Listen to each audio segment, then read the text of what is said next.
Hi hello friends, welcome back to media talks. நான் உங்கள் Mounika.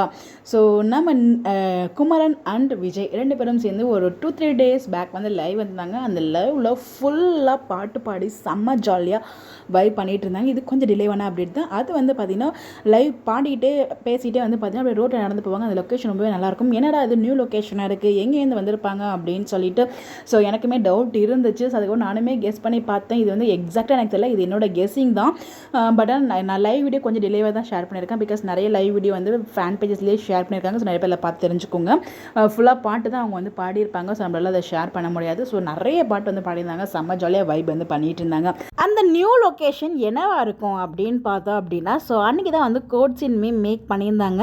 So அந்த கோர்ட் இருக்க லொக்கேஷன்லேருந்து அவங்க வந்து அப்டேட் கொடுத்துருக்காங்க. ஸோ அதுக்கப்புறம் வந்து போலீஸ் கூட ஒரு அப்டேட் வந்து நம்ம விஜய் ஷேர் பண்ணியிருந்தார். இந்த லொக்கேஷனும் கிட்டத்தட்ட லைவ் வந்து லொக்கேஷனும் எனக்கு ஒரே மாதிரி இந்த மாதிரி ஒரு ஃபீல் ஆச்சு. எனக்கு தெரிஞ்ச அந்த கோட் சீன் ஷூட் பண்ண அன்றைக்கி தான் வந்து பார்த்திங்கன்னா அவங்க லைவுமே வந்திருந்தாங்க. நம்ம தாத்தா, நிவின், அப்புறம் வந்து பார்த்திங்கன்னா ராகினி, வெண்ணிலா இவங்கெல்லாம் வந்து பார்த்திங்கன்னா ஒரு லொக்கேஷன் நமக்கு ஒரு ஃபோட்டோமே ஷேர் பண்ணாங்க. இது எல்லாமே எனக்கு தெரிஞ்சு அந்த கோட் லொக்கேஷனாக இருக்குமோன்னு எனக்கு ஒரு டவுட் இருக்குது. ஸோ தெரியல, இது என்னோட கெஸ் தான். உங்களுக்கு என்ன தோணுது அப்படிங்கிறத மறக்காமல் கமெண்ட்டில் ஷேர் பண்ணுங்கள். பட் இன்றைக்கி எபிசோட் ரொம்ப சூப்பராக இருந்துச்சு. அதை பற்றி நான் அடுத்த வீடியோவில் ஷேர் பண்ணுறேன். உங்களுடைய கருத்துக்கள் மறக்காமல் கமெண்ட்டில் சொல்லுங்கள். Bye bye.